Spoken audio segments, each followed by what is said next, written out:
All right. If you guys followed us from the last video, thanks. Appreciate it. We're going to talk about this Miami Dolphins, Kansas City Chiefs matchup. The Tyreek Hill comes back to Arrowhead, playoff edition. The first time we got robbed of it from Germany, but now it's back and it's going to be in frigid temperatures. Number 6 Miami Dolphins and number 3 Kansas City Chiefs. Saturday, 8:00 p.m. on Peacock. I go over to my brother's house to watch that game. Mike Tirico, Jason Garrett, Kaylee Hartung on the call. The Chiefs are favored by 4. Over under 44.5, 0 degrees at kickoff. Justin, give me your opening thoughts on this game. All right, let me talk to the Dolphins fans for a second, because I know that a lot of Dolphins fans are still pissed off that they lost the division to the Buffalo for the 4th year in a row. Okay. Let's just be real here. You weren't really going to be winning it the first couple of years, but this year you legitimately had a chance to win the division and you choked it. However, here's the silver lining for you. This was the matchup that I really wanted the Dolphins to be in, more so than a second game against Buffalo, even though that one was at home and this was on the road in frigid temperatures. Oh, yeah. And the reason for that is I'm not really sold on the Kansas City Chiefs this year. Same like I'm not sold on the Bills either, as much as far as like production goes, as I've seen them for the last few years. But this Chiefs team in particular is a team that I am not buying to repeat as Super Bowl champions. Maybe they make some noise this season in the playoffs, but I have a hard time really betting real legitimate money for it. And if you're the Dolphins, you need to lick your wounds and wipe your tears from missing out on winning the division crown, because you were probably going to be in the very next week against the Bills anyways if you were to play them back-to-back weeks. They have your number. This Chiefs team, when you played them in Germany, you almost could have won that game. The Chiefs defense had to be the team that carried them to that win because Tua struggled. Tyreek Hill didn't play like he wanted to. But as you also mentioned, Tyreek Hill, you're going back to Arrowhead. This is what you wanted this whole entire time. As you mentioned before, we were robbed of it because the game had to be played in Germany, to satisfy the international games on the slate, which I respect, by the way. I'm not going to disrespect that. I like we the put international that wholeheartedly games out there. Yes. But come on, man. We was all looking for the storyline of Tyreek Hill going against his former team in Arrowhead, because that should have been the Chiefs' home game, if I'm not mistaken. Yeah. But now you get rewarded with this matchup in the playoffs. My early vibes of this feeling is that even with me saying all of that, does it just still feel like that it's Mahomes, it's Andy Reid, it's Travis Kelce, even though he hasn't looked like Travis Kelce this season. It's Arrowhead. They're destined to win this game. Does it just feel like that this is still their game to win? It does. It really does, though. I mean, and it's weird because we say that, but then we know the Dolphins have played, they've played fantastic against teams with a lesser record below 500. When they play teams above 500, it has not been great, other than the Cowboys game on Christmas Eve, Christmas miracle. But other than that, it's just funny to look at where if you're saying this, Tua Tagovailoa in every stat metric, whatever you want to call it, had a better year than Patrick Mahomes. Okay. Mm-hmm. In comparison, Tua 69% completion percentage to Mahomes 67. Tua had 4,624 passing yards to Mahomes 4,183. And I know Mahomes sat out the last game of the season. 29 touchdowns for Tua, 27 for Mahomes, and both of them had 14 interceptions. And I believe Tua had a higher passer rating than Patty Mahomes did. But, that's stats, all that stuff. They had the same amount of wins, everything, like all that comes into regard. Then you look at the run game. We'll talk about that, a little bit more. Raheem Mostert, his status is going to be huge. Okay. 1,000-yard rusher, 18 touchdown runs, led the league in rushing touchdowns. Isaiah Pacheco, on the other hand, 935 yards, 7 touchdowns. I mean, the man runs like, the floor is lava. Receiving, Tyreek Hill and Travis Kelce, man, if they were teammates one day, that you get the joke. But Tyreek Hill, 119 catches, 1,799 yards, and 13 touchdowns. I mean, he was looking like he was on the way to 2,000 yards if one for an injury or so. Right. And then, Travis Kelce, 93 catches, 984 yards, and 5 touchdowns. But look at it. It's just like every metric the Dolphins have the Chiefs in when it comes to offense and everything else. But I agree. It just feels like it's a Chiefs game to win. And I don't know. And it's the reason because it's Mahomes, it's Andy Reid, it's all those guys there, but they just don't look the same. Am I tweaking or no? No, you're not tweaking. And then the reason why is because of how the Dolphins have basically just oversold you on their high volume production on offense and did not have the stats to numbers to match up the quality of wins. Yep. They only had one win over against a team with a winning record, and that was the Dallas Cowboys, who I was surprised they even won that game. Let's just be honest here. So, yeah. And I wanted to pick them against the Buffalo Bills, but I just feel like Buffalo was on a tear. They figured it out. They knew how to play physical football. They knew how to run the ball finally instead of having Josh Allen play superhero, even though Josh Allen still damn near gave him the game away a few times. It just still felt like that the Buffalo Bills, no matter how many mistakes they made, they weren't going to lose that game. That's how I felt. And the Dolphins, while people loved how they centrically just put together razzle-dazzle offense, you saw when they played against the Baltimore Ravens the week before, you weren't doing anything special against that team. When the Kansas City Chiefs played them, yes, by every stat metric that you just listed, up and down. One of the things I really like about PFF, and when it comes to quarterback adjusted numbers, I'm not even going to try to come up with the connotation because, PFF has a lot, but they have a ton of stats about everything. Hey, shout out here in Cincinnati. Yep. They are. They're based in Cincinnati, so I'll give them a shout out there too. Yep. But one thing that I really do enjoy about what they do is, even though it's not exactly what happened, they do have projected stats to where they add in, what if the receiver did not drop this ball that was wide open, landed in the lap. That's how they factored in Patrick Mahomes' stats when it came to his receivers constantly dropping passes throughout the season, whether if it was Kadarius Toney, whether if it was Marquez Valdez-Scantling, Noah Gray, Justin Watson. You name it, there's like a ton of receivers that drop. Even Travis Kelce, didn't look. There's a reason why he didn't look himself like this. Like he looked like he was a 34-year-old tight end. He was dropping a lot of passes. So when you think about all of that, it makes you think like, man, Mahomes really had to do so much for that offense yet again, to the point where if he had a quality receiving core, you probably would have seen him win MVP again. I'm not even going to lie. Yeah. But at the end of the day, this is the hand that they wanted to walk in the season with, and I do not feel sorry for you. Sorry, Chiefers. Not one bit. The Dolphins, on the other hand, they made a lot of splashy moves. Now they're coming in this game battered, beaten up. They lost Bradley Chubb for the rest of the playoff run, for the rest of the season. Yeah. I don't even think Jalen Phillips is going to be in-house playing. Nope. Christian Wilkins, I like him as a run stuffer, but the Chiefs have one of the better interior O-line units in the league. So they do. Yeah, how much pressure are you really going to be able to get? You just got to be able to do the best you can when it comes to simulate pressure. But the thing is, Mahomes already pretty much seen it all at this point in his career. So, and as much as I like Tua, I really don't like his chances against that defense. That secondary is legitimate. I've stated that on the Run Through the Jungle network when we was talking about the Bengals and the Chiefs matching up in Arrowhead with Jake Browning. I did not like Jake Browning's chance very much against that Chiefs secondary per se. And it's the same thing I'm going to say about Tyreek Hill and Tua. Even though they got all these plethora of weapons, they need Jalen Waddle back as well too. They need him badly. I mean, it's like they on every single column, you just check mark except for quarterback.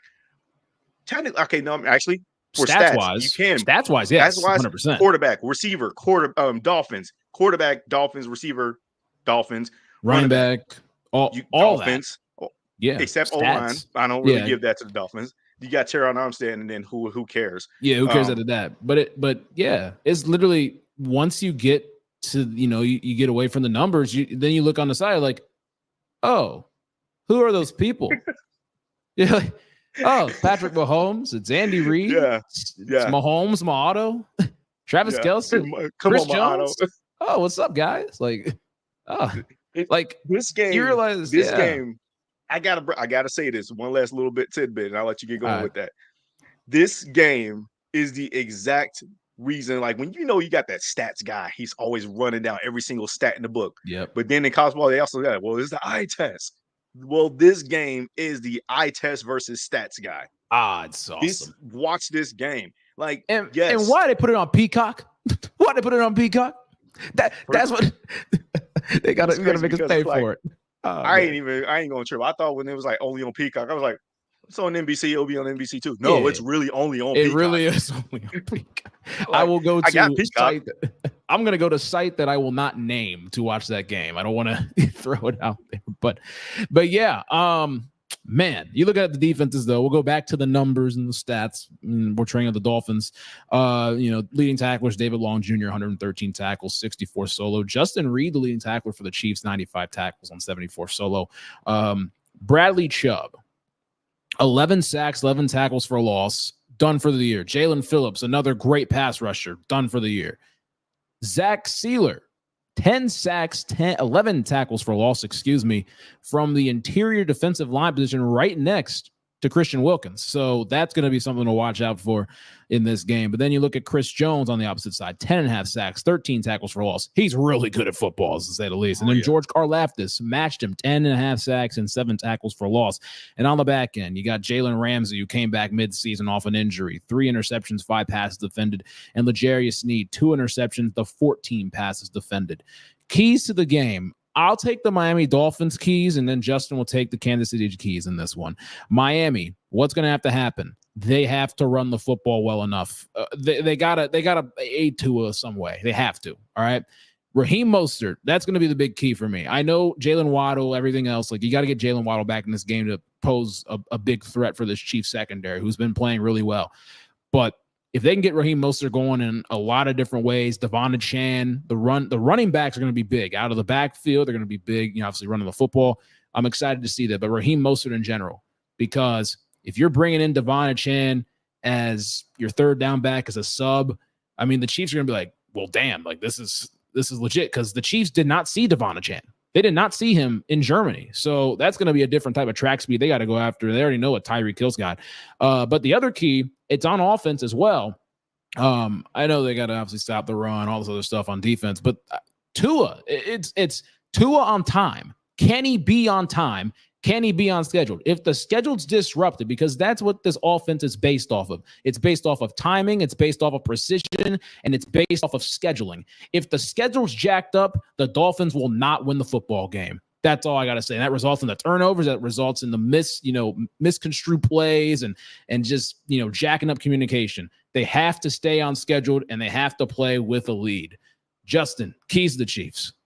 And I'm going to take how you ended that segment, that part there, and then apply it to the Chiefs. That what you got to do to win this game, if you're the Chiefs starting on defense, you have to disrupt the timing of their offense. Look, I can look at the Kansas City Chiefs defense and, name names all I want you down and up and down that roster. The Bengals played them a lot, so I've been very familiar with their defense. Very familiar. But you don't know a lot of their names if you're a casual NFL watcher outside of just Mahomes, Chris Jones, and Travis Kelce, Andy Reid. Used to people with that, but casual watchers, the Chiefs might still think that Tyreek Hill is still there. He's not. We know this. But that defense is very good at disrupting timing when they simulate pressures, because Steve Spagnuolo is really good at doing stuff like that. He won't just send the house like a lot of people would unless it's absolutely necessary that that the quarterback is going to be super effective by that. But what he'll do is that he'll cheat down to safety. This is where Justin Reed comes in, which is why he kind of leads the team in tackles. But Willie Gay Jr. will also come in and get some sacks too at the linebacker position. Drew Tranquill, who did a really good job of filling in for the injured Nick Bolton, you almost felt like that there was no drop-off with that linebacking core because of it. Yeah. And like we've already, the aforementioned Chris Jones, he made himself a $1.25 million with that sack. He made it known. Extra bonus money. And with that being said, this defense and Chris Jones more specifically, this may be his last run with the Chiefs. So he gonna come out cooking. So that's my number one key for the Chiefs to win this game on defense. On offense, I'm just gonna keep it simple for them. We already know what kind of quarterback they got in Patrick Mahomes. No need to kind of throw up his accolades of 2 MVPs and all that stuff, 2 Super Bowl trophies. I don't care. You have to be able to catch the ball if you're the receivers. That's getting these passes. You're getting open. You can get a little separation here and there, but you have to make the plays on the ball. You just have to. The Dolphins do have Jalen Ramsey, I know, but you can't lean your hat onto their name versus the actual talent and the offensive schematics that you run, because a lot of what the Dolphins do is something what the Chiefs have already done before. With that being said, you just got to be a little bit more creative. You're here in the postseason now. Make the most of it. Catch the damn balls. Okay. That's just, I can't get more simple than that. Yeah.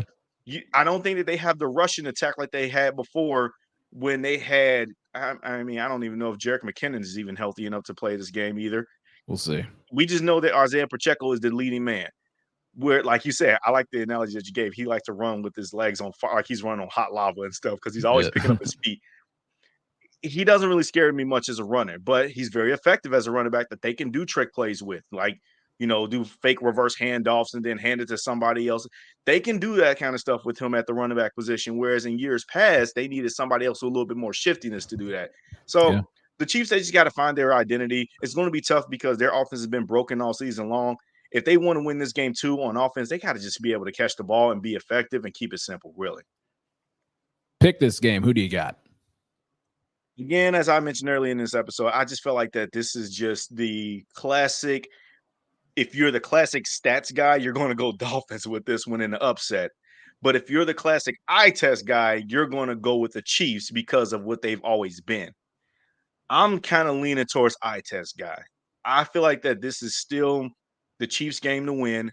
They drew a more favorable matchup because, again, had Buffalo lost the division, and they probably would have seen an opponent that they probably would never have won. Well, Pittsburgh also ended up winning, so they ended up getting the 7th seed. Yeah. The Bills would have had the 6th seed, while the Dolphins would have had the 2 seed. So with that being said, I don't think the Chiefs would have wanted to see Buffalo first round. So they kind of got lucked out with the Bills winning it all too. Yeah. Even though I also think that seeding could have gotten either way because I know they had the tiebreak over the Dolphins too. But regardless man, if you're the Dolphins, you have a great opportunity to win this game. This was the game that you should have won it instead of just going for the division win and getting a banner hanging up for a division, man, whatever. Who cares? We're about winning championships here. At least we are in Cincy. Yep. You talk like you are in Miami, but you kind of not. You kind of want flash. And the division title would have mean that you got the flashiest of things this season. But this is probably what you wanted right here. Take this Chiefs team that ain't really been themselves like they were the last few years, man. But I'm still going with the Chiefs. I just think that it's their game to lose at this point. I believe so. And I'm going to go with the same thing, the Chiefs. I'm going to have them winning this game 24-14. I think Dolphins, again, I think they'll kind of find their groove earlier on, but I think the Chiefs are going to be like, nah, not this. We're not doing this. And I think the Chiefs will kind of pick up Rashee Rice. I didn't get a score prediction. Oh, what's your score? What's your score? I'm not going to do a cop out and copy your score because I also forget to mention Rashee Rice too. Yeah.